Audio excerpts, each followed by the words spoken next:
እስቲ ማንኛውም ቁጥር ዘ ፓወር ኦፍ ዜሮ ሲሆን ለምን መልሳችን አንድ እንደሚሆን እናያለን። ለምሳሌ 10 ዘ ፓወር ኦፍ ዜሮ ለምን አንድ ሆነ ነው።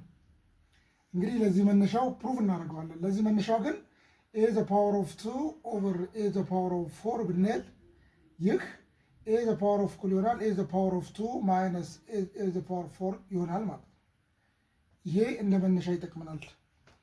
ሎክ 10 ዘ ፓወር ኦፍ 0 ኢዝ ኢኳል ቱ 1 ካል 10 ዘ ፓወር ኦፍ 1 ማይነስ 1 ኦቨር ኢዝ ኢኳል ቱ 1 ማለት እንችላለን። ይህንን ስንተነትነው 10 ዘ ፓወር ኦፍ 1 ታይምስ 10 ዘ ፓወር ኦፍ ማይነስ 1 እኩል ይሆናል 1 ማለት እንችላለን። ኤንድ አገን 10 ዘ ፓወር ኦፍ 1 ታይምስ ኦፍ እቺ ኔጌቲቭዋን ስትሆን ብዙውን ጊዜ 1 ኦቨር ትሆናለች ማለት ነው።